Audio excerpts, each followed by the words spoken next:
Black, roll call. Mayor Galbraith, Here. Vice Mayor White, Here. Councilmember Kroll, Doreen, Here. Pitts. Present. All right. Item 3 on our agenda is public forum. This is an opportunity for members of the public to address us on matters not on our agenda. The time limit is limited to 3 minutes. Well, luckily, this ought to take me only a minute. And that is, I want to know why, this is Sandy Erickson, Scott Street, why it is that the new water conservation position came out in the Human Resources Department on the website in the job description. It didn't mention water at all. So I personally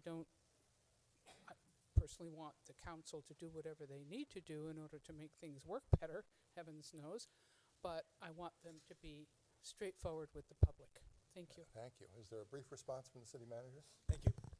We modeled the position after a senior management analyst because we felt that the duties that would be assigned to the water conservation coordinator are similar to that level. So you have analysis, you have regional meetings and complex regional issues, budget, legislation, tracking of grants and things like that. And we felt that was the appropriate level, and that's why.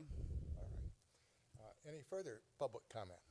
Just once at public comment, please. So, any further public comment? The next item on our agenda is reports by staff and city council, future agenda items, and AB 1, 2, 3, 4 reports. Let me begin with the city manager. I do. I have 2 items to report out on.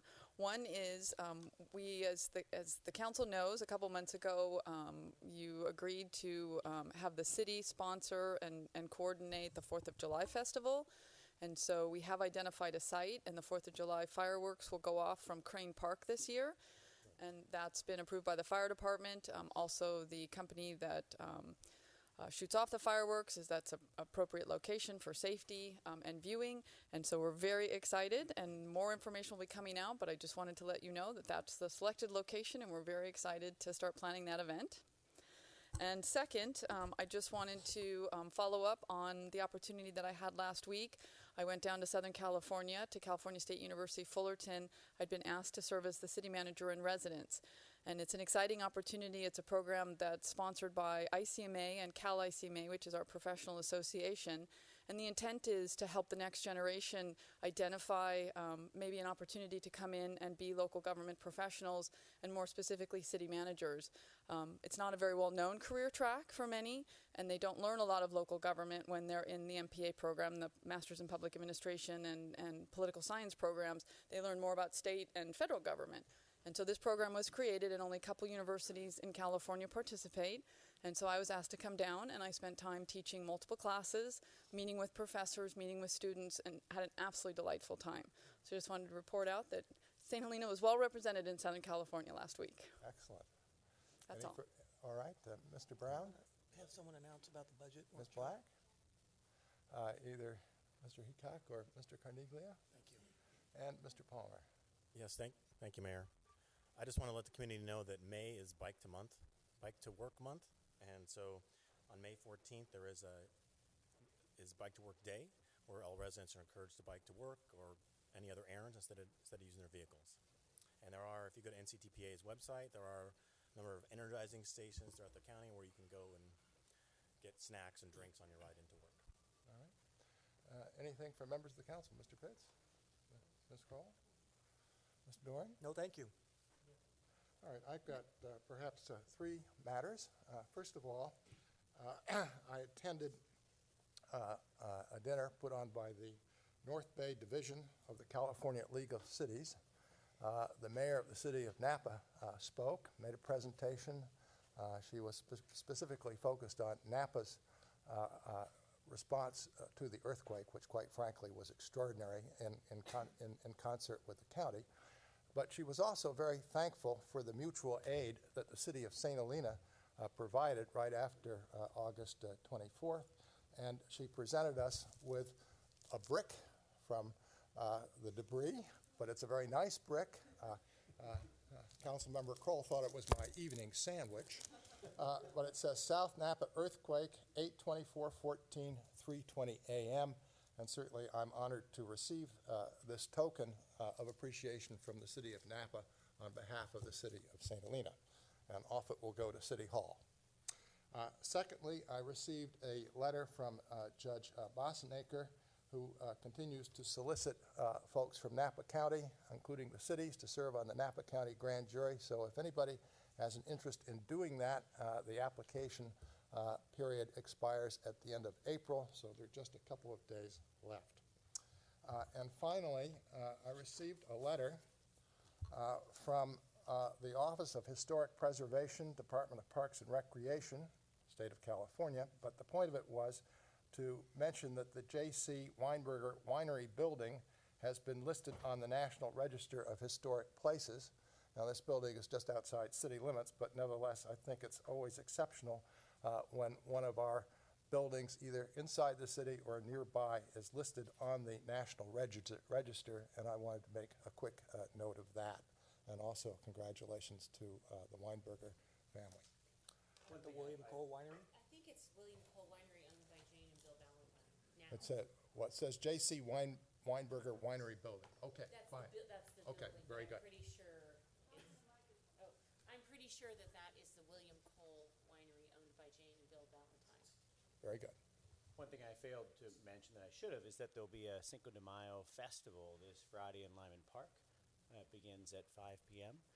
and it raises money for ELAC and is always a fun time with food and festivities. Children doing traditional dance, school classes, etc. English Learners Advisory Committee. And Mr. Mayor, Councilmember Doring was gracious enough to remind me that I should announce again the city's plans to do a budget workshop. And so that is May 6th. It starts here at 11 o'clock. We have scheduled time up to 6 o'clock to go through the budget projections, both the overall revenues and the general expenditures, the state of the economy for St. Helena, our projections and our assumptions with regards to the proposed 15-16 budget. And then each department will go through and make a detailed budget presentation, offering the council the opportunity to ask questions and review at a detailed level. And so just wanted to remind the community, please come out and give us feedback and be part of that process. Okay, thank you very much. Thank you. Thank you. What time is that again? Starts at 11 here at Vintage Hall. Thanks. All right, that takes us to our consent calendar. I'm going to read off the items that are on the consent calendar. And again, any member of the council or any member of the public can pull an item from consent. And let me state right up front that I'm going to pull item 10 from the consent calendar. 5, consideration and proposed approval of resolution approving a professional services agreement for consulting services with West Yost Associates in the amount of $63,282 for Stone Bridge well filter restoration and filter media replacement. 6, consideration and proposed approval of resolution approving budget adjustments to various capital improvement projects in order to reflect actual prior expenditures. 7, consideration and proposed approval of resolution approving contract with Aftech Corp. To replace currently outdated dispatch radio system and software, cost of $81,395. 8, consideration and proposed approval of resolution approving outside employment for the city manager with University of California, Davis Extension, and California State University, Fullerton Extended Education. 9, consideration and proposed approval and agreement with Boys and Girls Club of St. Helena and Calistoga to provide the Juvenile Diversion and Drug Resistance and Awareness Program. All right, since I hear no one seeking to pull items 5 through 9 from the consent calendar, the chair would entertain a motion to approve the consent calendar and specifically items 5 through 9. Move approval. Second. Ms. Black? Councilmember Doring, Yes. Kroll, Yes. Pitts, Yes. Vice Mayor White, Yes. Mayor Galbraith. Yes. That takes us to item 10. Item 10 is stating the council's intent to sell property known as 684 McCorkle Avenue and setting a hearing for any protest to the sale and city council action. I pulled it because I'm requesting that the city manager just briefly describe the process and also, I think, to clarify that nothing is being decided tonight. This is, as I understand it, just a procedural step so that we can hold a proper hearing, a protest hearing, it's called, in May. But let me let the city manager explain a little more. Thank you very much. As the council and community knows, the council certainly knows, many in the community know, the city purchased a property at McCorkle for the intent, with affordable housing funds, with the intention of building affordable housing. No project has come forward until just recently when Our Town St. Helena came forward and met with myself and members of the planning department. They are interested in working with USDA Rural Development's Mutual Self-Help Program, which would offer grant funding to build sweat equity homes. And so the individuals who qualify and then are selected through the lottery to be part of this program would be required to put in, I believe it's 65% sweat equity. I'm looking at Mary, is that the right number? 65% of their own sweat equity into the home. And so they're vested in the home, and it really brings affordable housing in at a much more affordable cost and has real commitment from those who are selected or chosen to be eligible to be in the program. And so they came to us and on a very tight timeline, and I think we've been working really well together because the application is due at a regional review by July 1. And so what this requires is that our town as the nonprofit actually be in possession and ownership of the property to be able to move forward with this grant. It can't be city-owned. It needs to be with the nonprofit. And so the purpose of this item tonight is to declare the city's intent to sell the property.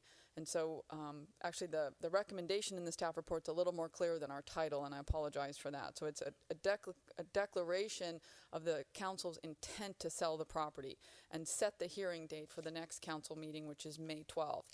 At that time, there'll be an agreement a proposed agreement between the city and our town for the sale of this property, and for them, based on this grant, to then take ownership of the property to be able to move forward with the grant and this project. All right, and at that time, too, anybody who wishes to protest the sale can do so? Yes, exactly. And as I understand it, in order for the resolution to pass, it's going to require a 4/5 vote of the city council. That's correct. And if there are protests. All right, and as I further understand, none of us are bound this evening by what we might decide one way or the other in May.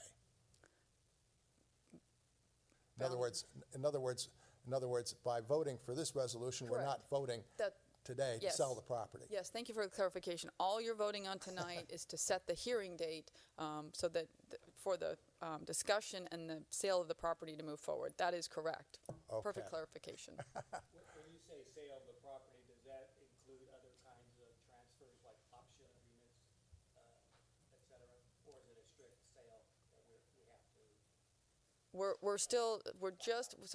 Our town was gracious enough to initiate the first draft. The attorneys have made comments, and I'm now reviewing and working with our attorneys to get a draft back to our town. So if I'm not quite sure I understand what options, but it's... What the requirements are for USDA. Do they need to have our town have complete ownership or a right to purchase through an option or some other right? Those are details we're still working out. So my intent would be that if the grant did not come through, that the property would remain with the city. Okay. The purpose of that is that we said it's a sale, and it may be something other than a sale, or potentially, at least. My understanding, the way we're drafting it right now, it's a sale of the property. But it may be subject to reversion. That's the point. All right. And that at the end of escrow, that there's a process to go through, and certain criteria have to be met for the sale to actually be accomplished. Oh, okay. I see what you're saying. Thank you. All right. But these are all details we will talk about on the hearing date. Right. Once more information is known. Tonight's agenda item is just to set the hearing date. Could be a sale, could be an option to purchase, could be a whole host of different reversion, right, sale with reversion. Yes. All right. Does anybody wish to speak to this item tonight at public hearing? Understanding just the limited purpose of our resolution tonight.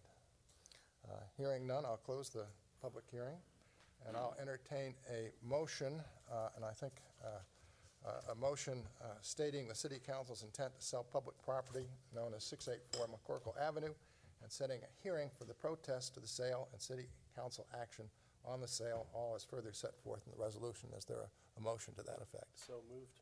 Second. Ms. Black?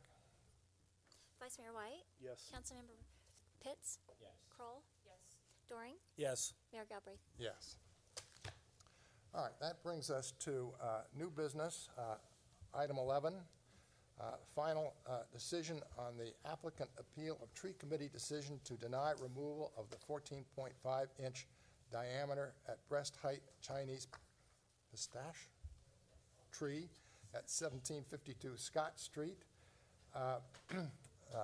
We're going to treat this as a land use hearing, meaning that the applicant has 15 minutes. Those in opposition have 3 minutes each. The applicant will have 5-minute rebuttal, and we'll begin with a staff report. And Good evening. Thank you, Mayor. Okay.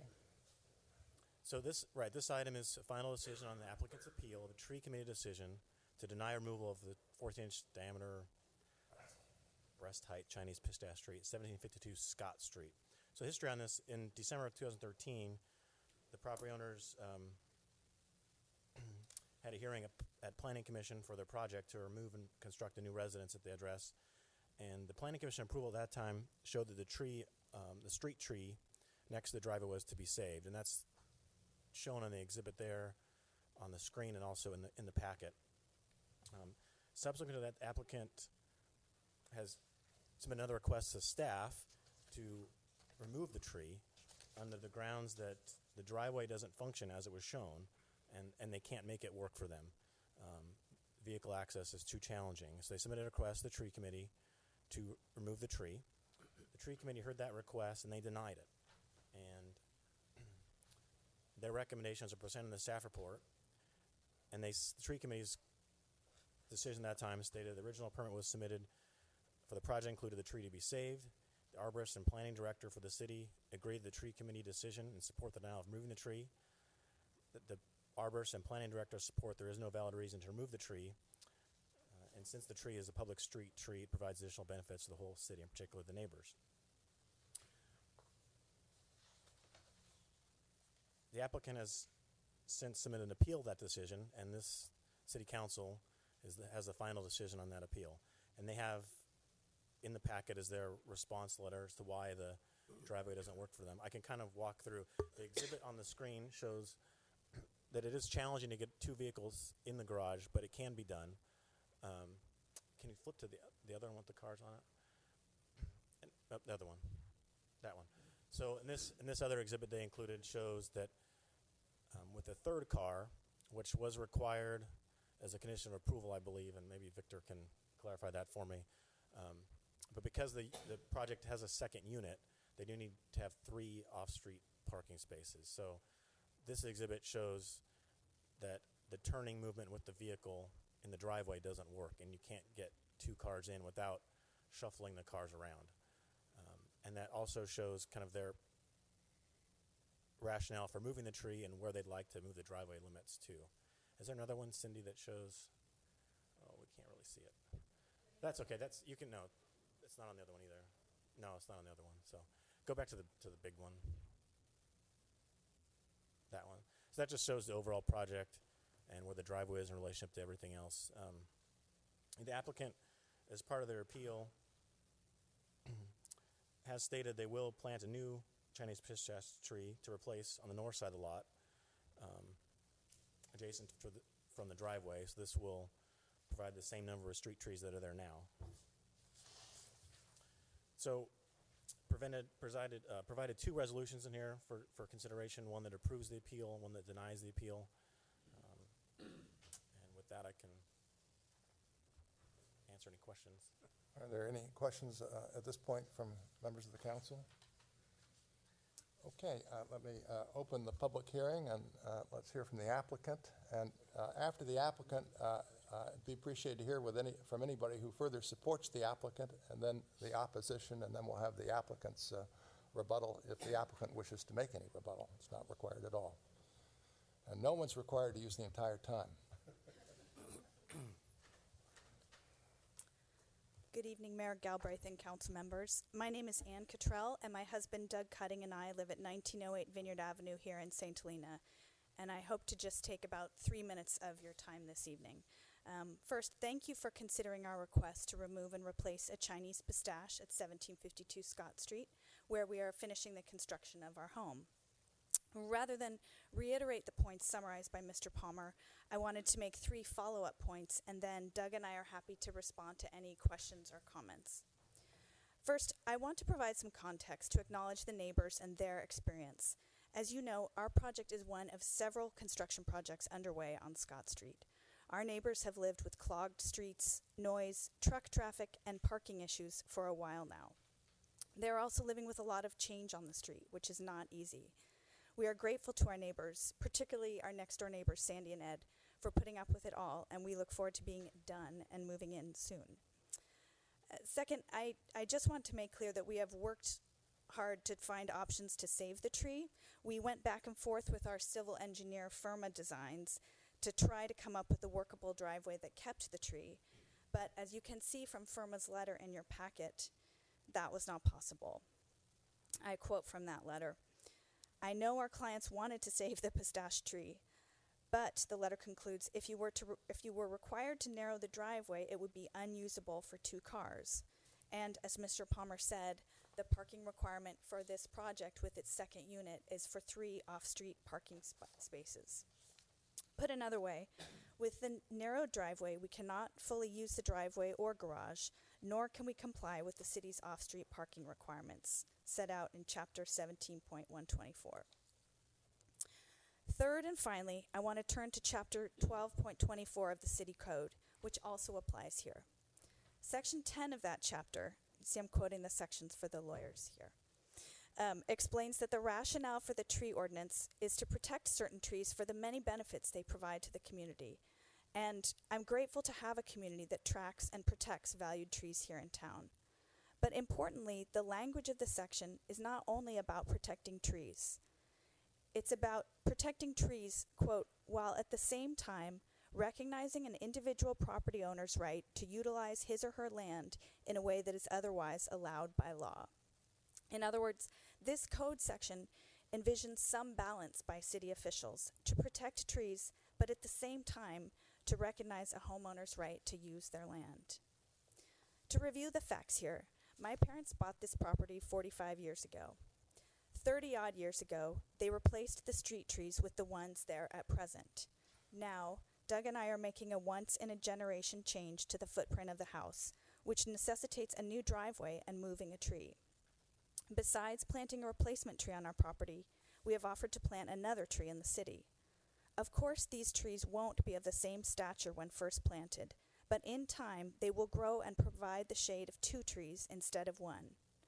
Your approval of our request would follow the letter and the spirit of the tree ordinance and the rest of the city code. It would recognize our needs as a family and property owners by allowing us to build a functioning, code-compliant driveway while also providing the community with street trees for the future. Thank you. Thank you very much. Thank you. Now, does anybody else wish to speak in favor of the applicant at this point?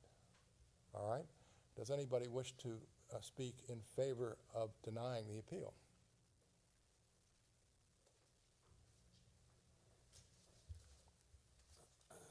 These are photographs of the driveway and the tree taken yesterday. Wait, why don't you pass that out and then go back to the podium, I please? will. Thank you.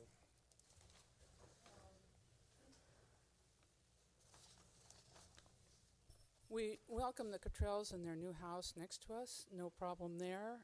Hope they'll be happy. I do want to take issue with Ann's contention about Chapter 10 of some city code. I believe that applies to heritage trees on applicants' properties.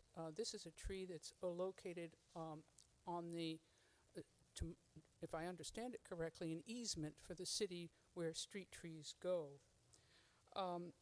I want to bring to the council's attention that there were contradictory plans, and I sent this to the council, a diagram of the plans showing a curved driveway avoiding the tree, and then a image of what the neighbors were distributed showing the tree missing, but the neighbors were just concentrating on the design of the house and not the missing tree. And it shows the exposed utility pole, which the tree currently disguises pretty much. In your packet that I sent to you, there is a comparison of the plan submitted now and the plan submitted originally in 2013, which was different. I don't know how the plans got to be different. And then, of course, there is the denial, the assertions by the city arborist and also the planning commissioner that there's nothing wrong with the tree. And most of the access comes, it's a dead-end street. They are like 2 houses from the end of the street, so all the access comes from the right side of the driveway and turns right in and right out. It doesn't come from the left side. Then there's the age and size of the tree. That tree's about 20 years old. I watched it being planted. I've been there 40-odd years. And it will take a long time for a tree that's planted now to reach the value that that tree has for the neighborhood, and also particularly for my live and work space in right next door where it shades. Then, of course, there's the climate change benefits. It should not be the policy of St. Helena as a tree city, if I understand that correct, to cut down large trees simply because owners have stylistic or convenience preferences when it comes to public street trees. Public street trees are public monuments. They should not be changed out in a rapidly churning real estate market to satisfy client preferences. Now, I went to the tree committee meeting, and there was somebody else in town who decided that the trees there didn't match their house or something, and they wanted 5 of them cut down and whole new ones planted. In this town, with this money that's at stake and all these real estate things, this could be a constant series of small trees, no public trees at all. Then there's the drought. There's the public identity of the tree. And it's at value to everyone on the street. And I have to ask, how is it that the public doesn't count and that individuals have this kind of immediate satisfaction of their design preferences when the public is what supports the city? Thank you very much. Does anybody else wish to speak in opposition? Does the applicant wish to say anything further? Sure.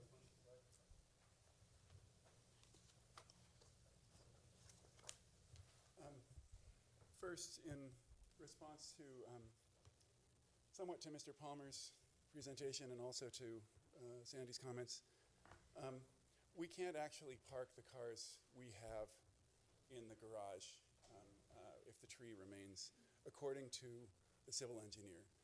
These drawings show a Camry, which we don't own a Camry. We have an Odyssey. If you switch those cars, there's other drawings that they provided that show that the Honda Odyssey doesn't fit.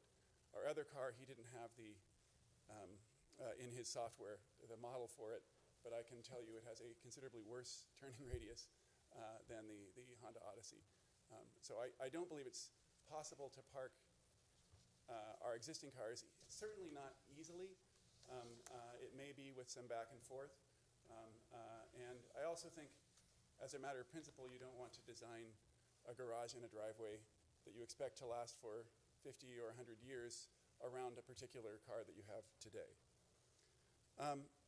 In response to Sandy's comment about the city code not applying, that quote that Anne made specifically identifies both heritage and other protected trees, which includes street trees as a category, are included in that policy.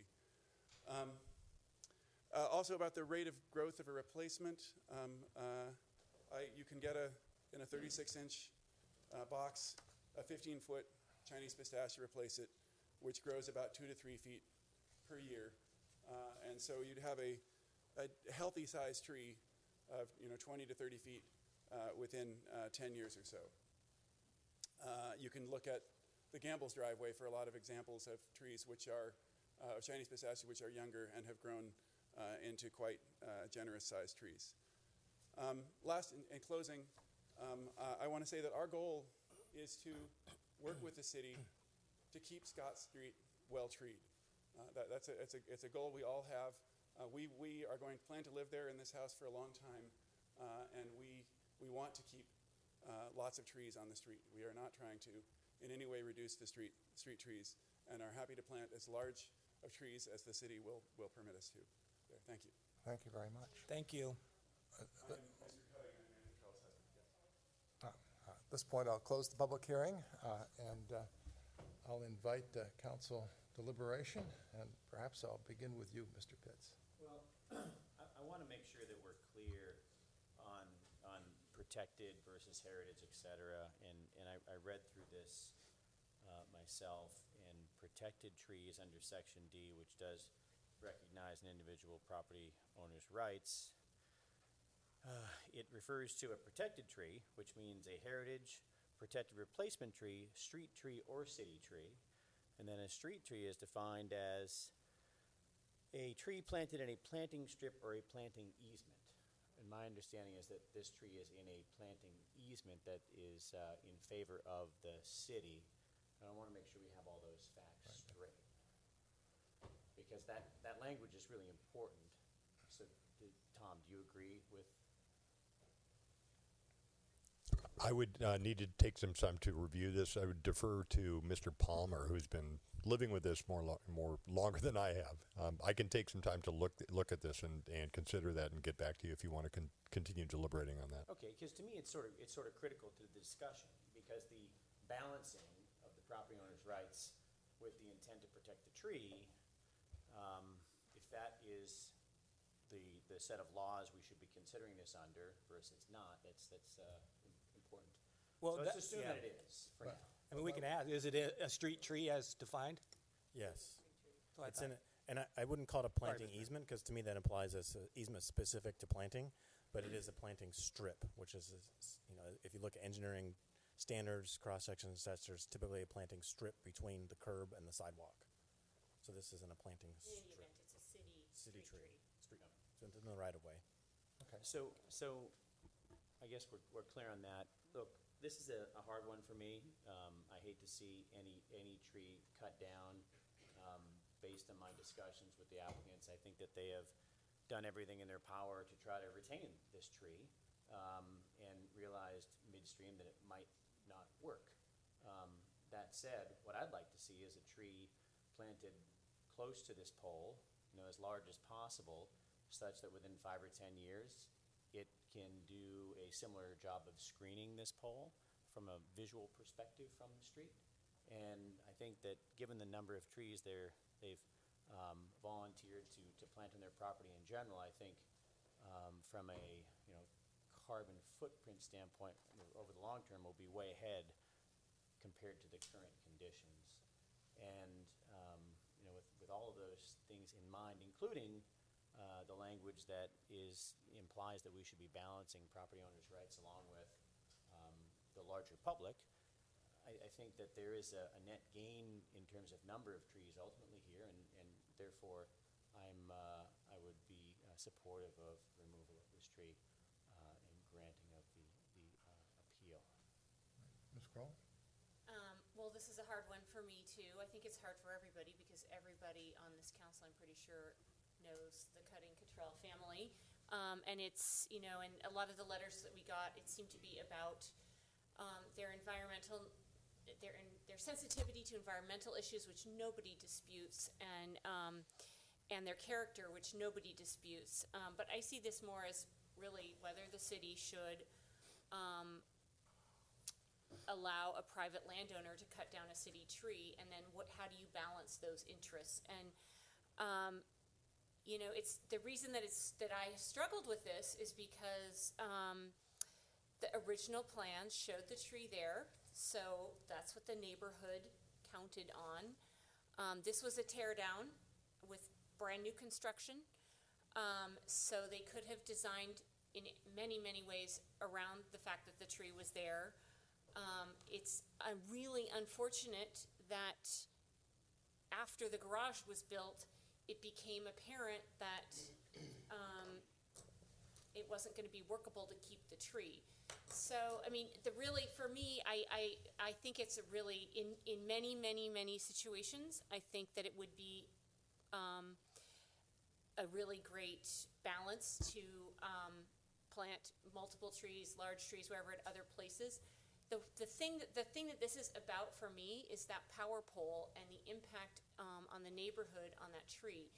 It really does. It's large, it's healthy, it camouflages that power pole. I have no idea how close PG&E would, or whether PG&E, I think that was a great idea that you had of planting one closer. I don't know. Usually the Davy tree people are pretty neurotic about cutting branches that are close to power poles, so I don't know that that's workable. But for me, on balance, I think it's really unfortunate, but it's not new news that this tree is there, and that it's a city-owned tree, and because of the impact on the neighborhood, simply because of the power pole.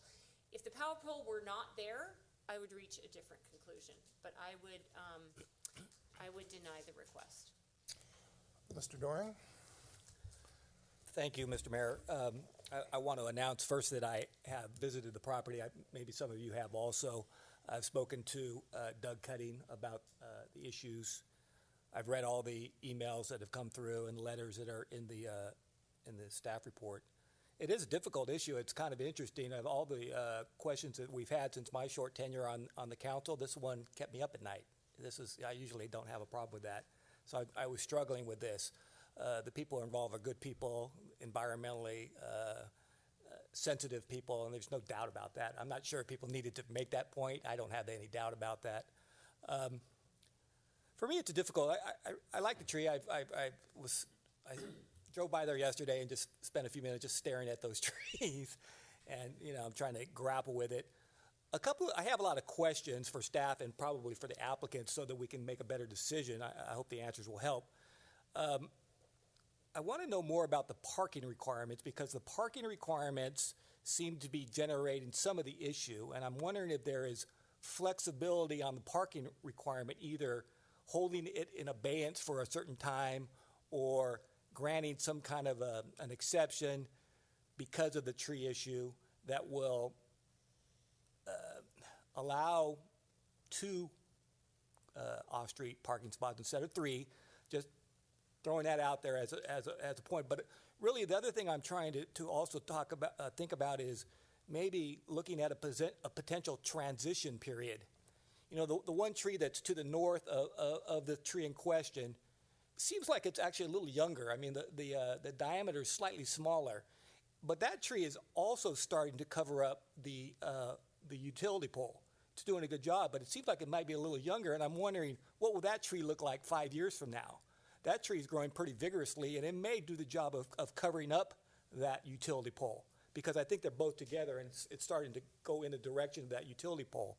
So what I'm thinking is it possible to work with a parking requirement, hold that in abeyance, and just do a transition period or a look-see period over 4 or 5 years to see how that other tree does, in conjunction with planting another tree north of even that tree as proposed by the applicant, and then just see, well, what will happen, and keeping the subject tree in place for that period of time so that those other trees have a chance to do their environmental thing, and then taking down that tree or coming back to the council and revisiting to see if things are different then.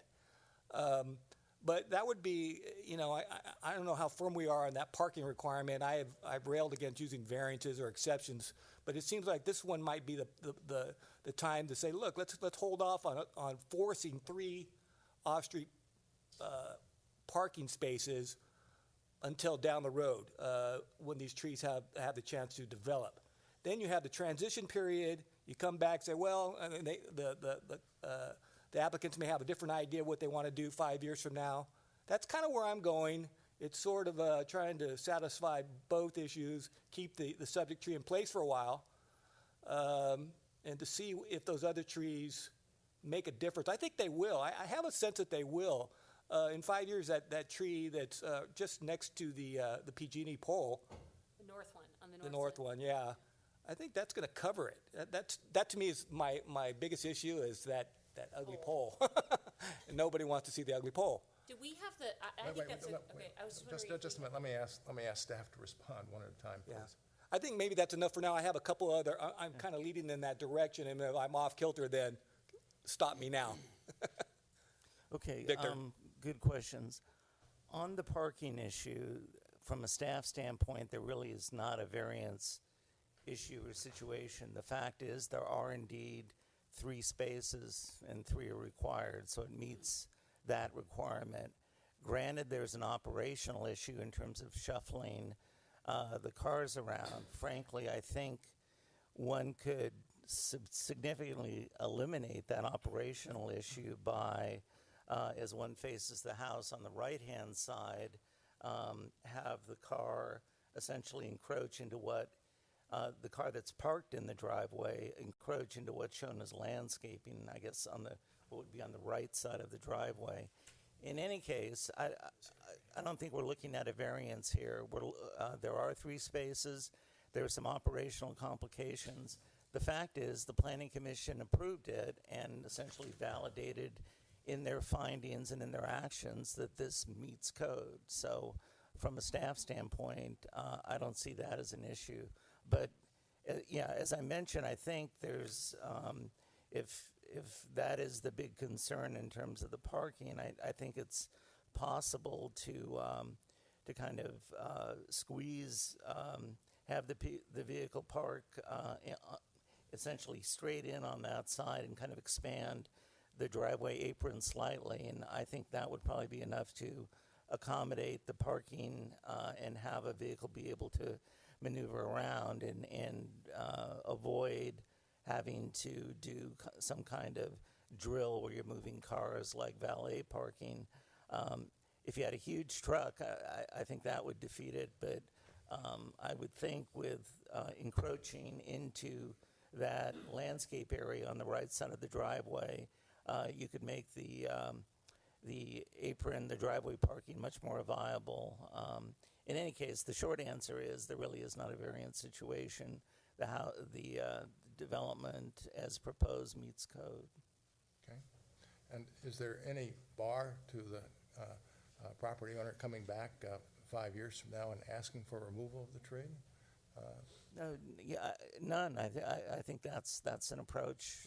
That's a reasonable alternative that the council could look at and just see how things in the real world grow and coming back at it and the owner would have more experience about using the driveway and I think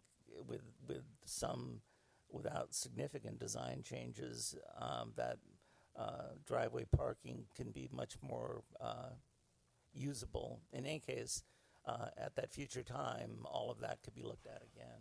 Right, but the point I'm driving at is if hypothetically we deny the appeal, there's nothing that would preclude the property owner, let's say 5 years from now, from making a new application to the tree committee and going through the process and seeing whether the tree comes out at that point if things aren't working out. Exactly. All right.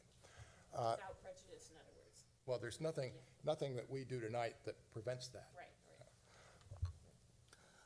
I'd rather than having them come back, I think it does us all better service if we agendize it for, I know that's a long time out there, but why, the neighbors are going to have to then come back. Oh, no.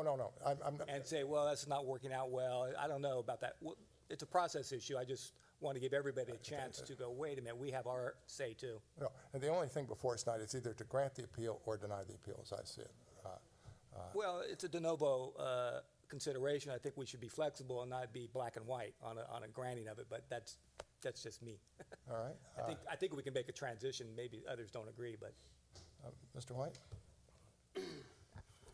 Well, my feeling or my position on this is probably a lot closer to Greg's, that I see our tree ordinance as something that should encourage our citizens to actually put trees in, not discourage them that, 10 years after they put the tree in, or 15 years, and something changes on their property that we're just going to say, no, you've got to leave them in there, and we're not going to consider alternatives. And I think the applicants have put together some alternatives that are workable.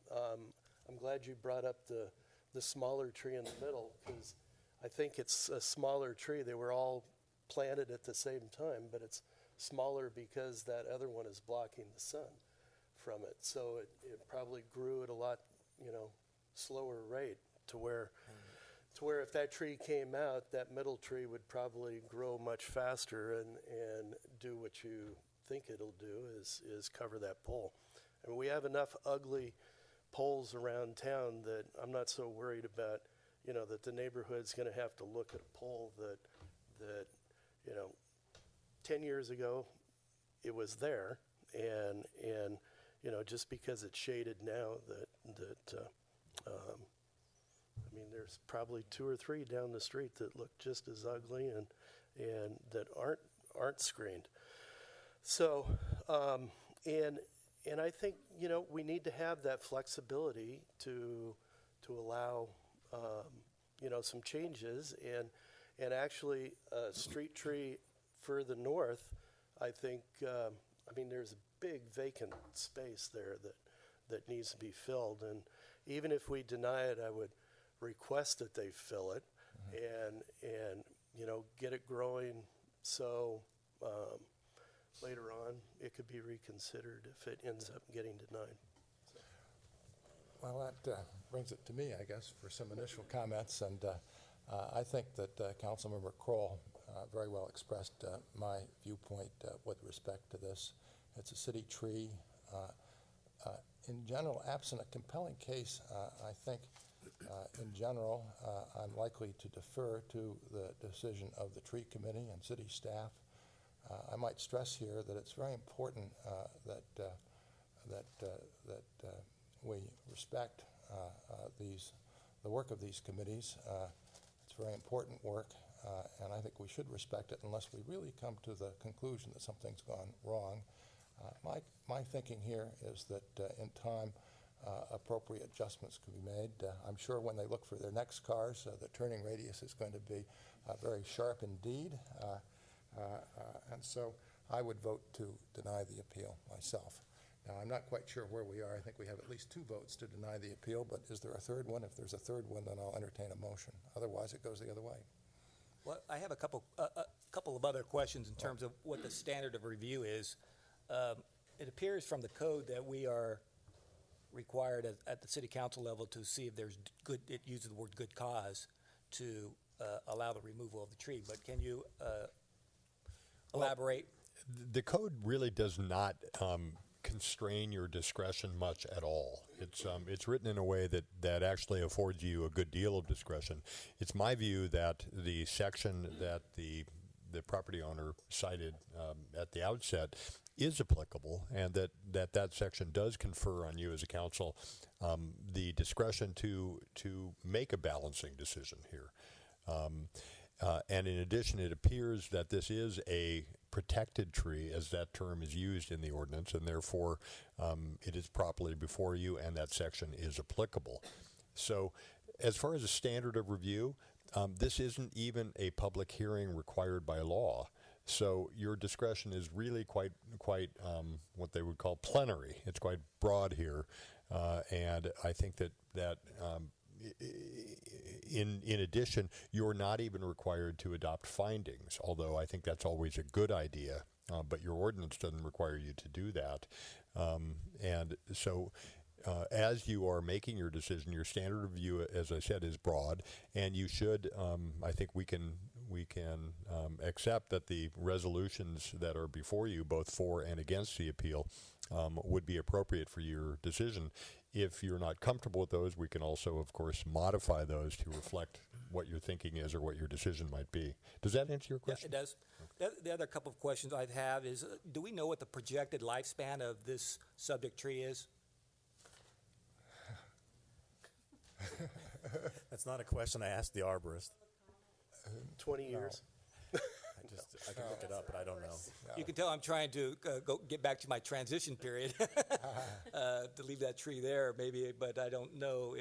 And then the other question is, are there any problems with the location of the tree relatively close to that utility pole in terms of doing some damage to the pole when it's removed, if it's removed, or continuing damage if it continues to stay there, one or the other? I haven't heard an instant of a tree removal or growth damaging the pole, but what Or can happen its is structure. they do interfere with the lines, and PG&E will have to come by and trim them periodically, or the property will be required to trim them periodically. And then, do we know, is there sanitary sewer in this area? Or are they on septic? Are you all on septic? They're on sewer. That's all? Okay. That was obviously an issue in my mind as to any potential sanitary sewer issues there, where they would go. That doesn't appear to be an issue. I wanted to add, would you mind if I? Of course. Peter, you said something that's pretty important to me, which is continuing to foster an environment where people that have planting strips are encouraged to plant trees in that strip. And reading section 1224.070, I just want to point out that in this area of town, the responsibility to maintain this tree is the owner that is, abuts the strip. There are sections of town where the city has taken on that responsibility, but this is not one of those.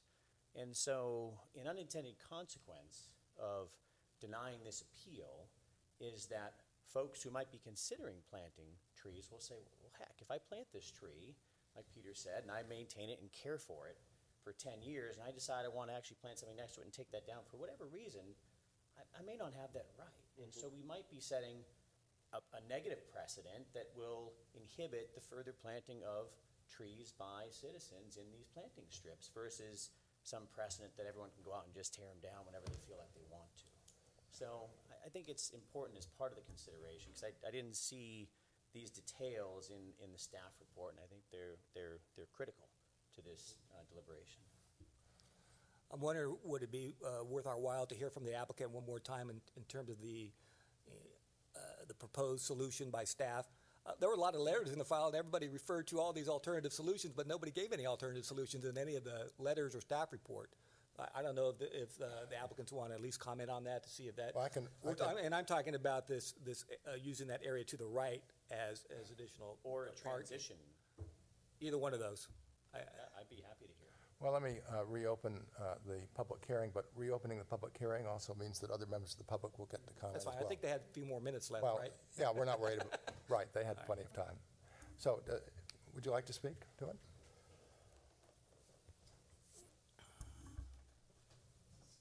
Doug Cutting again. I'll try to keep it brief.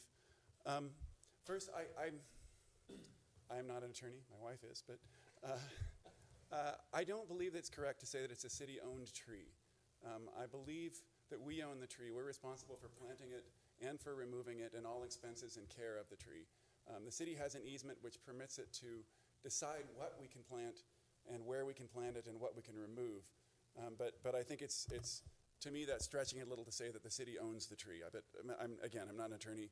I don't know if that's precise language. I think we could make this work. I very much sympathize with Councilman White and Councilman Pitzer saying, if we are denied this, we will be disincented from planting more street trees because we feel like we're not. The city's not working in good faith with us when we would like to work in good faith with the city on this. It's also, I think, if we think about the long term, the previous house and previous street tree locations were there for 60-some years. We expect this house to last considerably longer, so we're trying to get a design that's a good design for the next 60 years or more. And I think this is not a good design leaving this tree here. This is a very awkward driveway. It will create awkward parking areas. If we put a parking area to the right, we could do that, but then we would not be able to put a shade tree there, which Sandy would very much like us to plant. There was a shade tree there which, due to trenching and some other issues, had to be taken down. We promised to replace it that shades her second-story residence immediately next door. And we'd love to put a tree in there, but if we have to park a car there on the right, there wouldn't also be space for that shade tree. So there are costs that come at that. Now that's off the street, but we would like to do that. I think that's all I wanted to add. Okay, thank you very much. Thank you. All right. Ms. Troy? Hi, Carol Troy, Tree Committee. When we had hearings on the tree and possible removal of the tree, I know Victor Cornelia said that indeed the location of the driveway, the width, the 22-foot width of the driveway, and I believe you all have pictures of the tree, I hope. We do. Which is a beautiful tree in a time of severe drought, and we're not going to be able to just be growing trees like that anymore. You know, this is, I mean, maybe we are, but I won't be alive probably. We're just not going to have the ability to grow big trees. And we have a lot of trees on Main Street that need to be replaced. And I really hope that we can keep this tree, which is in the city's right-of-way. It's protected, it's a city protectorate, if nothing else. You know, it's definitely a city tree at this point because it's on the city's right-of-way. Whether someone, you know, whoever owns it, I don't know, and I'm definitely not a lawyer either. But I think it's a beautiful tree. It makes beautiful shade for the community, for anyone in town who walks up and down that street. And I've used that street to do photography. It's a lovely street, and you know, I'd hate to see this tree go. It just seems sort of devastating, as a lot more people are moving into town, and their landscape architects want to have sort of a mix and match design of the landscaping with the design of the street trees, and they want to just take out the street trees so that they're visually matching the landscaping, but they forget about the entire streetscape, because if each house has its own mix and match tree, the entire streetscape becomes, well, first of all the trees become very tiny if they're allowed to be taken out. Anyway, on and on. This is, that's all I wanted to say. I just think it's sad when the city cuts down old, strong trees because we don't have that much tree life left in us, it seems. Thanks. Thank you. Thank you. Ms. Erickson? It's my understanding, and the first time I've heard, that the third parking space allowed is because there's a second unit on the property. The second unit on the property, to my understanding, is Mr. Cutting's office. It is not a second livable unit. Everybody, I would say, in town has some sort of home office or some sort of guest house or something like that. I don't know if that automatically demands an extra parking space. I could see it if it was a livable unit, but to my knowledge, Mr. Cutting, who lives in the house right there, is going to be walking about 20 feet over to his office. So I don't know whether that means he suddenly needs another parking space or not. But nonetheless, what's really at stake here is the principle upon which the city of St. Helena is going to value public versus private.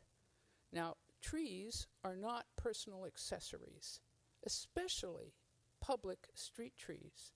In the fourth year of drought in the state of California, in which you have to anticipate that trees not only provide shade and decrease the heat island effect of urban environments, but they also, if allowed to stay in there, will prevent the use of a lot of water to get new trees started.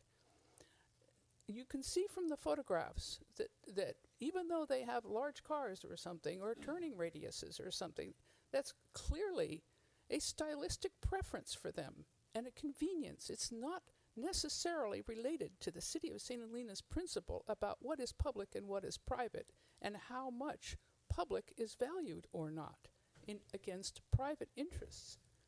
There's a bigger principle at stake here. And I've had people communicate with me that say, it's going to be an interesting outcome. See really where this town's going. Because we have a tremendous amount of private pressure to get public interests subjugated. It's not a good thing in the long run for the city as a whole. There has to be some understanding of total value of community and total meaning of the word public. And I ask you to consider that. This is a small issue. I'm not saying it's the end of the world. Clearly, I have a personal interest, but it gets played out over and over and over. And when I went to the tree committee, I saw similar things on the agenda in which trees became accessories. I mean, I'm out of the fashion business. I know accessories. I know that they come and go. I mean, this is clearly a parallel. And that happens when you have a very high rate of turnover in real estate, high demand, big property prices. It's luxury in action. Thank you very much. Thank you. Any further comment? Yes, please.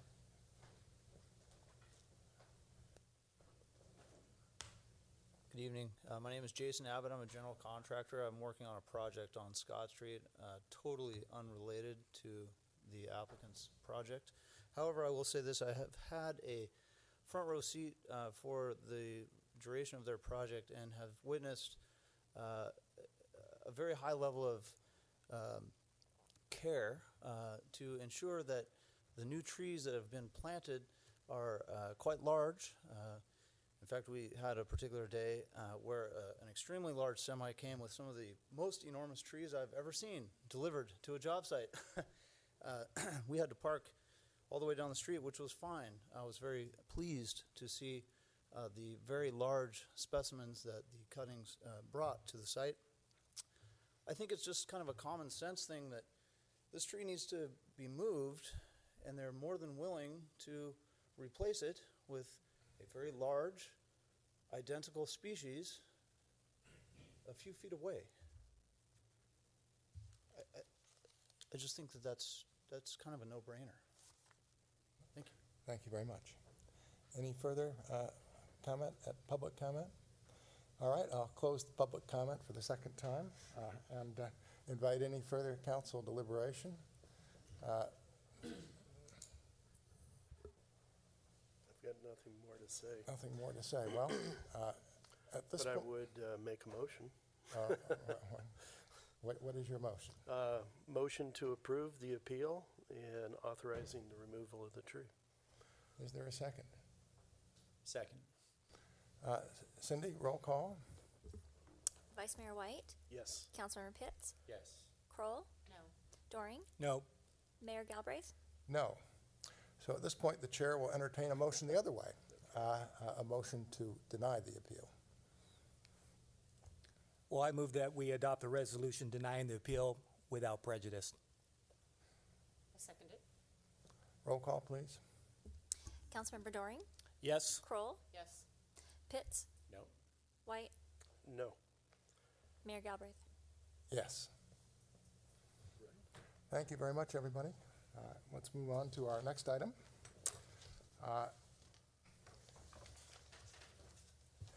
Again, this is going to be a public hearing. It's consideration and proposed approval of resolution certifying the environmental impact report on the Upper York Creek Dam removal project, adopt findings of fact and statement of overriding considerations, adopt a mitigation monitoring and reporting program, and authorize staff to proceed with development of bidding documents, all in connection with what I always call the dam.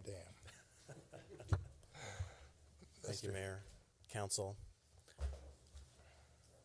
I have a brief PowerPoint I'll go through just to describe the project and kind of where we're at right now. So the project is called Upper York Creek Ecosystem Restoration Project, not dam removal, as much as I'd like to call it that myself as well.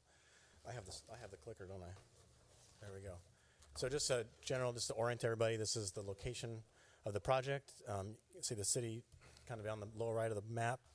We have Lower York Creek Reservoir there off Spring Mountain Road, and just up from Lower York Creek Reservoir along Spring Mountain Road is the location of the project site and the historic dam. Some quick background, or not so quick background on the project. The dam was actually constructed in 1900. In the 30s, it was ceased use as a water source. Over time, from throughout the 60s to 1992, there were various discharges of sediment associated with the dam that resulted in fish mortality. And actually, it seems like the turning point in the whole project was in July 28, 1992, when there was a rather large discharge during maintenance that resulted in a complaint filed with the district attorney's office. Moving forward in the project timeline, took some time again. Finally, the city formally abandoned its right to divert water from the creek. They removed the diversion structure, which is downstream of the dam. And in 2006, entered the first of two agreements with NOAA to pay a fine and agree to pay future fines as long as the dam was in place. The city proceeded with the notice of preparation of a draft EIR, which was then circulated through a lengthy comment period. And I really wanted to highlight this for the council and the public, is that the city went above and beyond kind of normal practice and trying to get public comment and public input on the project, to the point that they extended the public hearing or public comment period, I believe 4 times. And they're all detailed up there. So the initial, I'm going to go back, notice of preparation draft EIR was published September 19, 2006. You can see the history here until the comment period is extended till November 14th, 2007. So we had over a year, if my math is right, over a year of public comment on the project. And there at the bottom of the slide is the second agreement I referenced earlier, 2010. This with NOAA. This is the agreement that's currently in place, where the city is obligated to pay NOAA $70 per day that the dam is in place, and they've been doing that since October 31st, 2012. Do my notes here. Project scope, in general terms, modify the dam to allow fish passage, remove the accumulated sediment behind the dam, and a project goal is to maintain the stability of Spring Mountain Road. The dam structure and the bypass channel is right next to the road, and so it's important that whatever we do there doesn't jeopardize the structure of the roadway. Another scope element that I didn't list here is revegetation. The entire project site will be revegetated with riparian habitat. The EIR itself identified 3 alternatives that were analyzed: a full removal alternative, a small notch alternative, and a fish ladder alternative.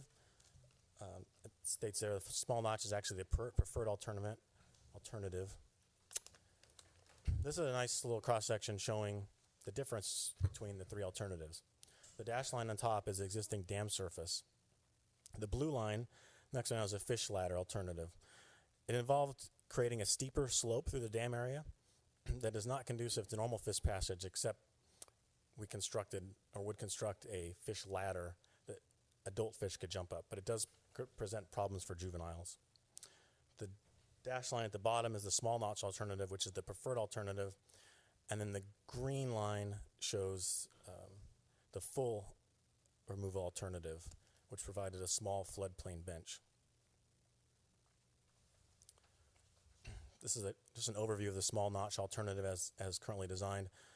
The big red arrow, I felt necessary to point it out because there's a lot of contour lines on there. It gets very, very cluttered, but it's engineering plans and it's a layout drawing at that.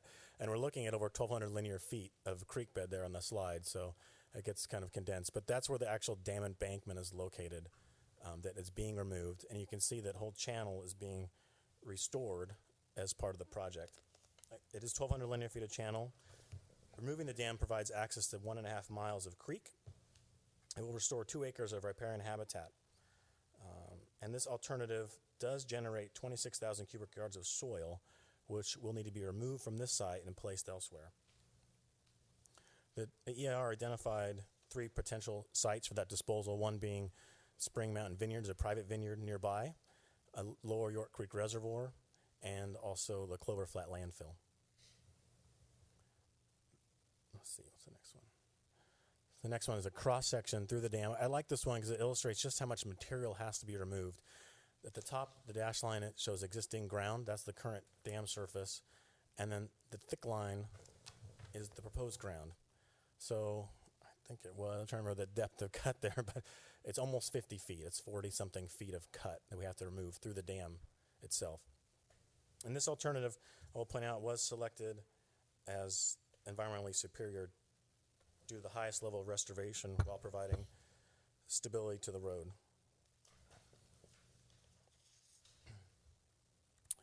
Currently, the total project cost is estimated $6.5 million. We have a number of grant funding sources and some city bond funds that are obligated for this project. We still find ourselves with a $1.7 million shortfall. I point that out because it's important to move forward now with getting EIR adopted in order to place ourselves in a better position to obtain grant funding. A big buzzword in the industry with grants is shovel ready. The closer we get the project to shovel ready, the more eligible we are for grant funding, the more competitive our project will be. So it's important that we do this, take this step, get the EIR adopted. We can move forward, staff can move forward, looking for more grant opportunities. We can move forward with final design and take one more step on the project path. We are dealing in a creek area with lots of soil to be removed, so there are some significant unavoidable impacts that are identified in the EIR. There are 4 of them. I've listed them here. One of them is aesthetics, and it's really not even related to the project. It's kind of an ancillary project issue. Placement of soil at Lower Reservoir. So Lower Reservoir is one of the sites we've identified as potential for disposal of the soil. So that placement of soil there may result in a change in the water surface areas viewed from above. So it has nothing to do with other than aesthetics. People looking at the reservoir, you can see maybe the water surface is looking a lot smaller. In terms of volume, the impact is about 9% by volume of the reservoir. The other impact is cultural resources. The dam is considered eligible for listing in the National Register of Historic Places. The mitigation measure identified for that is to provide some graphics and documentation on the dam significance that we'd post at City Hall and put on the website. The third is hydrology and hydraulics. It's not really related to, in my mind, it's not related to flooding so much as it related to channel changes over time, because we're changing the upstream characteristics, the downstream characteristics could change. It's not hydrology and hydraulic-wise. The channel will still function as it does now, but there'll be additional sediment transport, which is one of the goals of the project, is to allow the sediment to naturally move down the channel. We're trying to restore natural hydrology as part of the project. So this is something that we'll have to monitor over time. After the project is done, the city will commit to some long-term monitoring. Can I just ask a question? It just occurred to me. Okay, I know that I live a few feet away from York Creek, and it just occurred to me when he's talking about additional sediment coming down. Should I be recused from this? You live within Well, I live what proximity to the? To the creek. About I don't know. My property line is probably 2 feet from it, or maybe 4 feet. It's very close. Without undertaking the analysis, I would recommend that you do recuse All right. yourself. Sorry, it just wasn't. The dam. I'm not near the dam, but I'm near the creek that could be impacted. The standard would be if you would be impacted by this project. Okay. I just it would be a conservative approach to recuse yourself. FPPC purgatory.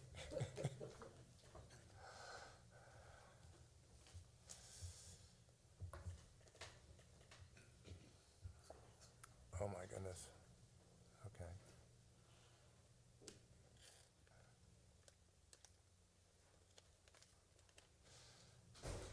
Please continue. Okay, I will continue. The fourth significant unavoidable impact is noise, and this is temporary just due to construction activities. So mitigation will be to work during daylight hours and trying to schedule activities overlapping to minimize the duration of noise. As an aside, I'm looking at these impacts, and I've been managing projects for, 20 years almost. To me, these are minor as far as significant unavoidable impacts. When you talk about development projects or other projects that involve roadway constructions, the project overall is an environmental benefit. That's just my own opinion. The action tonight: open the public hearing for public comment, certify EIR, adopt CEQA findings and statement of overriding considerations, adopt the mitigation monitoring reporting plan, authorize staff to proceed with securing final funding and development of project design and construction bidding documents. And that concludes my presentation. All right. Are there any initial questions of the Public Works Director? Can you elaborate or comment on the question of the delay in the time from when this was first reviewed to now? Is there an issue there in terms of the sort of the process? The EIR process is sort of dragged out for quite a period of time. Is that an issue for us, or is that something that you feel is not an issue? We reviewed this with the city attorney's office and the CEQA considerations, and it's not an issue. We're moving forward, and we actually had a thorough review by Tom's coworker. And thank you. CEQA requires the city to at least consider whether the information contained in the EIR is stale or obsolescent in any way, and that analysis and review was done, and the determination before you is that the analysis is sufficiently fresh and updated such that you can make the findings that you are being called upon to make this evening. Any other initial questions of Thank you. staff? So when you say, Oh, go ahead. I'm sorry. so you remove the dam, right? And that's, how thick is that? Is that a 40-foot thick dam? I mean, I know you said it was 40 feet deep. yeah, it's tough to see. I could go read it out there. A hole in it. So at the top, it looks like it's roughly 50 feet wide, but at the bottom, it's over 100 feet wide, 120 feet wide. But then you're also restoring the channel for 1,200 feet? Yes. And it has to do with the slope grading of the channel. Okay. We have to make sure the slope meets fish patches criteria. So there's a very tight range of slopes that we can fit in. And then we also make sure the slope is stable. So if we get too steep, the channel will continue to erode over time, kind of defeat the purpose. So we have a balancing act between fish passage, cost considerations, and also making sure the channel is stable. Is it similar to what's been done on the Napa River, where it's been, over time, there's been erosion and infill, and now they're sort of recutting that channel and then putting rocks and boulders and trees and stumps out there to keep it in place? Exactly. The cross-section kind of shows a little bit of that. There's some hardened edges in places like this. You can see the rocks on the side, the cobbles. Oh, yeah. And it does include, I don't know if you can't, on there with the blue areas are like pool areas where we've done those kind of things, put some boulders across the stream, put some trees in there for habitat for fish. Is this along city-owned property, or is part of this privately owned property? It's city-owned property. Could this ultimately be like a recreation area along the restored creek? It's awfully steep. That's not something I haven't really looked at that. It's difficult. Just curious. You need to go up there and look. Yeah, I'm gonna go for a hike. It's very steep. It's very steep. Steve, I was just curious, you can see the dark kind of scalloped area just down from the Spring Mountain Road tag. Yes. What is that? Can you point that out? So just right in this area? Oh, where the black is? It looks, yeah, it Okay. just looks different than.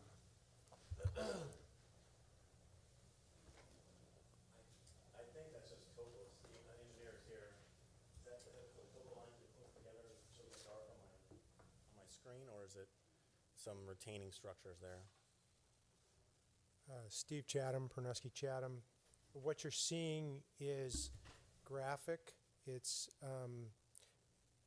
proposed grading, reshaping of the land, lines indicating that proposed grading, laying on top of existing grading, lines that show the existing condition of the lines, so that if you're practiced at looking at this, you can tell something about how much dirt has to be removed where. So it's just the channel is very steep in that area, and so when the contour lines show up, they're very close together on the image on the screen. All right. Any other initial questions of staff? Just one from me, and that is, can you confirm that the fill that would go into Lower Reservoir would be clean sediment, no concrete, no other debris of that sort? Yes, it's strictly dirt. Strictly dirt. All right. Thank you very much. Let me open the public hearing.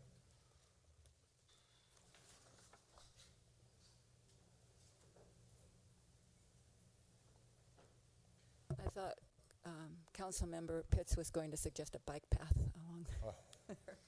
That's what Spring Mountain Road is. You're right, yeah. Anyway, I think this, I have a question and then a request. How much a year do we pay? Is $70 a day, or is that what it said? It's 70 times 365. Yeah, I can't, I mean, we've been doing it, so it's quite how much is that a year, someone? Get out your iPhone. I just get a signed invoice. It's like $6,000 a quarter. So it's in that range. $24,000 a So year, okay. Yes, I had to do the math on it. So we're sort I of can do it real renting. quick. 365 Well, times just a 70. bump. Yeah, 25,550. Okay, that's, okay. So it's somewhat significant.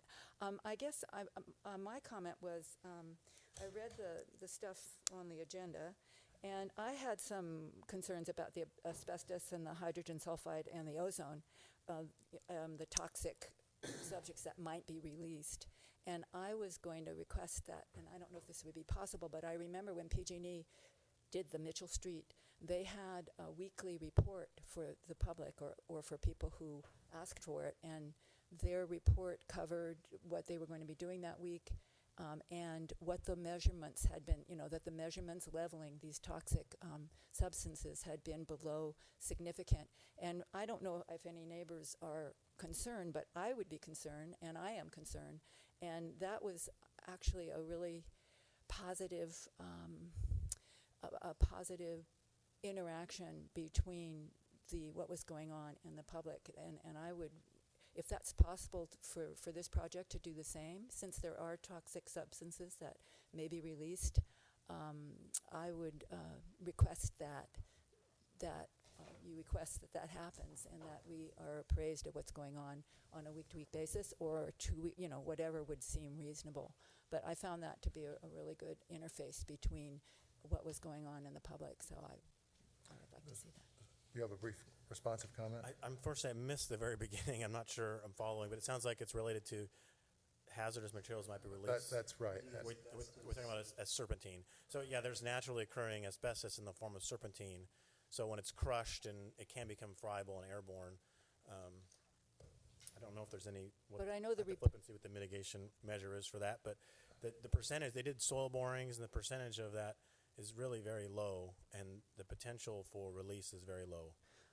I was thinking of the ozone and the hydrogen sulfide too, but what I remember, what I read in the report is that you were going to be whoever is going to be doing this would be measuring the levels, and I was just suggesting that information be communicated to the community, or at least available on the website, on the city website, so that you could check in, and see that every week all those things were measured, and that they fell under the crucial level. But I don't know if that's too much to ask. I found at any rate, I found the mitigation measure for the hydrogen sulfide gas as referenced, and it's related to the employees. It's not related to public, because the concentrations, I guess, are only a problem when you're in close proximity. As you get farther away, they become less of a concern. So they are required to have monitoring for the workers to make sure the workers don't get exposed. Okay. This stretch, where it's located above Spring Mountain Vineyard, there's some vineyard parcels. Are there any residences even in that area? No. I don't think there are. I don't think so either. All right. Is there any further public comment? I'll close the public comment and invite council discussion. Mr. Pitts, do you have any comment? I think we should. It's about time. Yeah. All right. Mr. Doring? Let's, is that what you were trying finalize to say? the CIR and move forward? Yeah, I'm happy to have someone make a motion. Let me make just the briefest of comments here. I went back and looked at the general plan update for 2015, and implementing action OS 1.Q on page 824 says, carry out the removal of the upper dam on York Creek sufficient to allow the passage of fish, especially Central California steelhead, a threatened species, and complete the restoration of fish habitat above the dam. The same sentence is found in the 2010 version, so it's in both versions. And I certainly recall even today the discussion at the Planning Commission in the fall of 2010 when we put that language in and the City Council accepted it. So the removal of this dam has been very much a commitment of the city and of our community for a long period. It's a legacy project.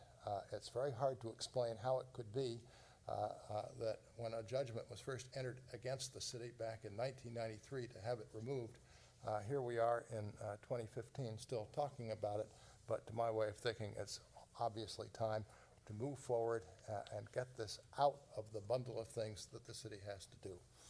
So with that, I'll invite a motion to... It's about time. And we know the steelhead are going up York Creek. Oh, they are? Excited, Oh, yeah. so Oh, sure. let's let them swim.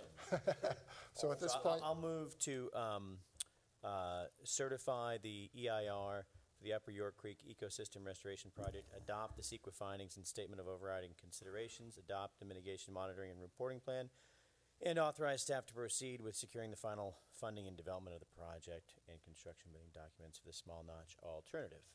Second. Ms. Black? Councilmember Pitts? Yes. Doring? Yes. Vice Mayor White? Yes. Mayor Galbraith? Yes, and perhaps I should add that our new grants person is sitting here, and we're going to put her immediately to work on this project to get that remaining $1.6 or $7 million. Welcome. Welcome. All right, this takes us to our next item. And again, this is going to be a public hearing. Oh, yes. Thank you, Mr. Palmer.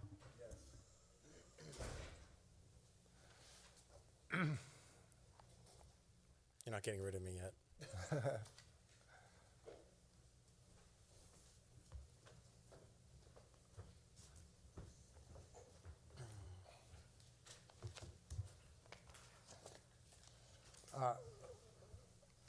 Item 13 is uncodified interim urgency ordinance prohibiting certain activities that waste water and implementing mandatory restrictions on outdoor irrigation to promote water conservation to become effective immediately.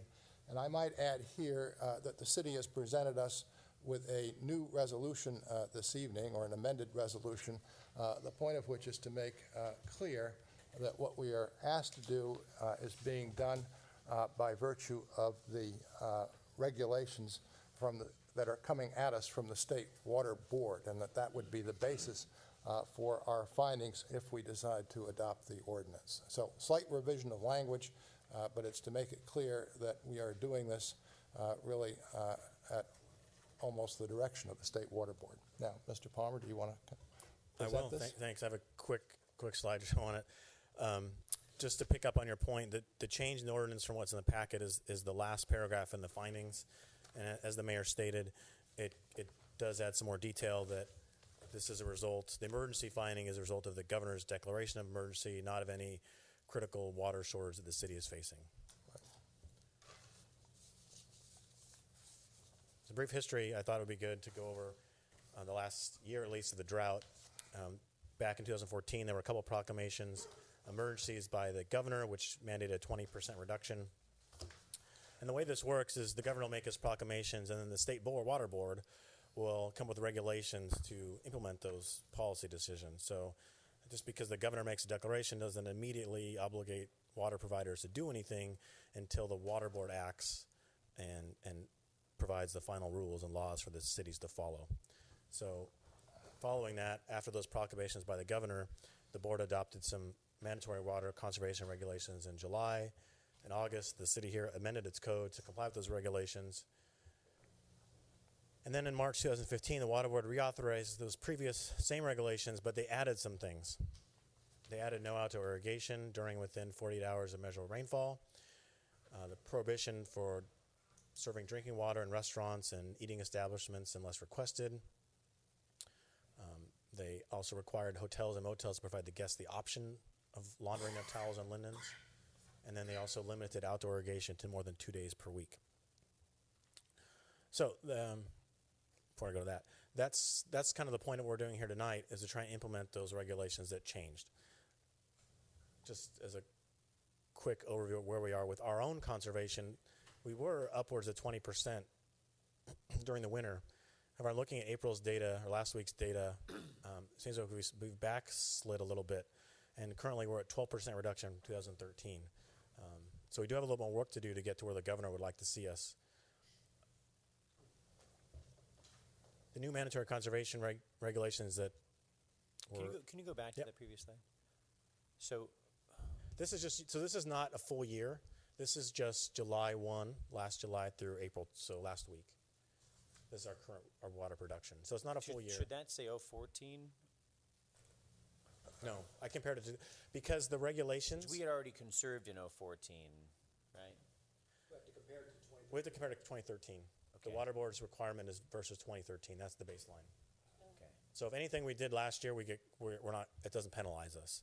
Correct. We get credit. We get credit for it, basically. Yes. You don't have to worry about trying to get more conservative than you've already done. You go back to 2013 before the governor made his proclamations and before the drought was declared an emergency. Okay. Cool. So we need to make some changes to ordinance to implement those regulations identified in March, and the deadline for this is May 11th. So that's the reason for the urgency ordinance. We want to get these in place.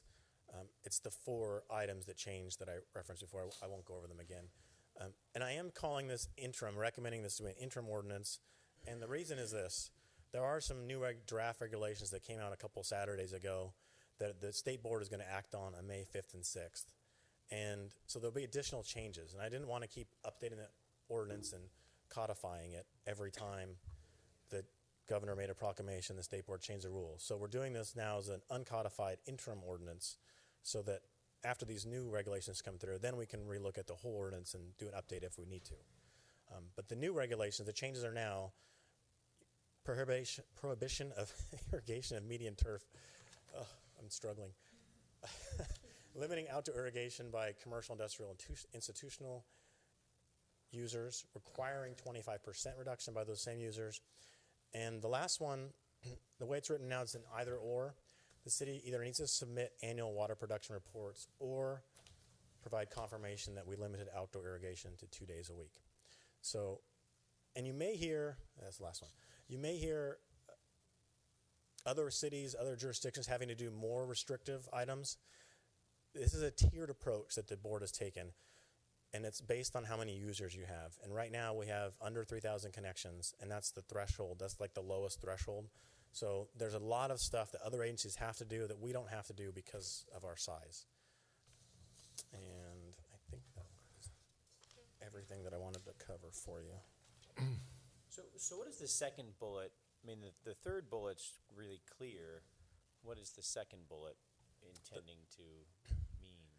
So it talks about, it's the same as what we're doing for residential right now, 2 days a week.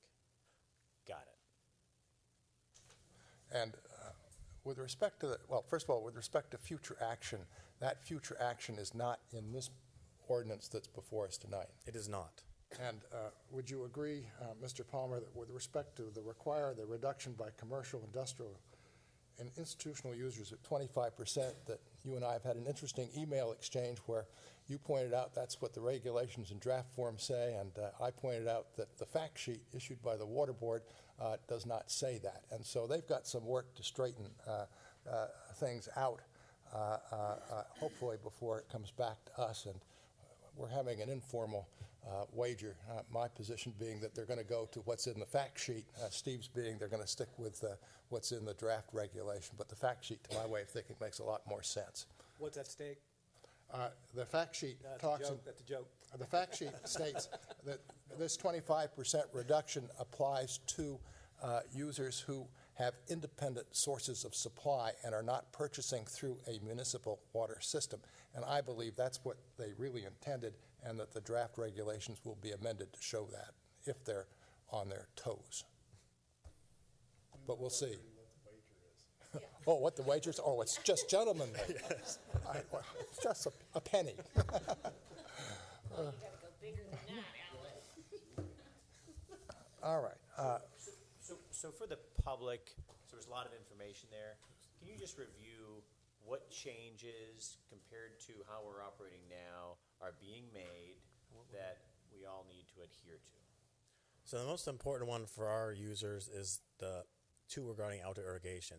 I believe most restaurants and hotels already do this, the middle 2 bullets about drinking water only upon request and towel, linen, laundry. So For our customers, we need to encourage them to only water 2 days a week outdoors and not to water within 48 hours of measurable rainfall. And that's on the potable water system. Potable water system, yes. So, for example, if you have your well or you have raw water you're pulling off of somewhere. Well, for example, if you look at the school system, they use both raw water and they use potable water for outdoor irrigation. So they're going to have to look at their potable water, but not their raw water. Correct. There are fines. Shoot, I don't know if I printed them out. I think it's $500 a day, if I'm remembering right. Tom's nodding yes. I think he's looked at the ordinance as well. And those are currently in the code. So it's a matter of the city following through and enforcing them. Okay. Any other initial questions of staff before I open the public hearing? I just have one question with respect to comparing how the residents are doing and the commercial and industrial. Are we at a point where we can make the comparison as to who needs to improve? Staff has not done that evaluation to try and identify those key users or segments where we can try and encourage more water conservation. But that's something we need to do as we move forward and try and implement these. Are most of our commercial and industrial on some kind of a baseline? Are they established for most of the commercial and industrial, or is that not the case? No. In terms of what they've been allocated through either a use permit or some. A lot of them do have water use agreements that specify a certain amount. Yeah. Are we looking at those water use agreements to make sure that they're in compliance? This is why we need a water conservation coordinator who can drill down. The city puts out water usage by class by month. The problem is that when you get down to the individual level, then in some sense that's considered proprietary information, and that's not public. And so you need a city official who can really drill down, take a look at what specific users are doing, and then go visit the users, look at their facilities, and see whether there's more that they can do. This is absolutely crucial from my perspective to the well-ordered operation of our water enterprise. And that's why I've been pushing for a water conservation coordinator for at least 4 years. I have one question. It talks about the application of potable water to outdoor landscapes. Does that include vegetable boxes or, growing vegetables for your own use? I think that's a matter of interpretation. It does speak to ornamental landscaping. And turf. And turf, yes. Yeah, I mean, my interpretation is that is not vegetable boxes, but I could be wrong. My interpretation would be the same as you because it's not ornamental. Right. It's something you're eating. It's food production. That said, tomatoes like deep watering. Right. Not you could every still day. do it 2 days a week. Yeah, right. You bring up a good point though, which is while the 12% is there, it would be great to know how the residents are doing compared to commercial activity, and it may be that residents are doing a lot better. Could be that they're worse. I'd like to see that information. So glad we're moving forward with that water conservation position. Certainly, the general plan update that was before us a couple weeks ago in the water section states that most of the savings probably have come from the residential side, but clearly it needs to be validated through data. I think the other, I didn't see it in here, and maybe it's in here, but when we had these issues before, what came up was the free use by commercial operators of the water spigot at RLS. And a lot of the people in the public wanted to know if they could go there and fill up their own containers to water their vegetable gardens, for example, or whatever. And so I think that might come up. I just think that maybe we should anticipate that as an issue. And that's raw water, not treated water. I know it's raw water, yeah, so that's why people are going to want it more because it's not going to be restricted as much. So I'm just throwing that out there. How are we going to roll out these new? They're not that new, but these regulations, these adjusted, amended regulations. What is the city going to do in terms of the PR part of it? Well, there's a water conservation link on the website. We'll be updating that. And then I'll work with the city manager and come up with a program and the new coordinator. We don't have it yet, but the new coordinator, yes. Well, clearly it should go out in the water bill so everybody can see it. Yes. As I'm sure the city would do. Let me open it up to public hearing. Does anybody wish to comment on this at all at public hearing? I wish Governor Brown were here, but he's not. I would invite him to speak. I'll close the public hearing. Any further discussion? I'd just like to add that I think all of this further stresses the need to look at long-term recycling programs as well, so that we can take our potable use away for irrigation and switch that over to recycled water. I agree. This is an emergency motion that requires a 4/5 vote. Is there a motion to be made here? So, motion to approve. Why don't you read out the full? The uncodified interim urgency ordinance of the City Council in the City of St. Helena, California, prohibiting certain activities that waste water and implementing mandatory restrictions on outdoor irrigation to promote water conservation to become effective immediately. Second. Just to clarify that the motion is for the adoption of the revised Yes. version that was presented to the council. Yes. The revised Good. version. All right, Ms. Black? Vice Mayor White? Yes. Councilmember Pitts? Yes. Kroll? Yes. Doring? Yes. Mayor Galbraith? Yes. And with that, I'll adjourn the meeting. Thank you very much, everybody, and thanks, Steve, for your hard work this evening. You're very welcome.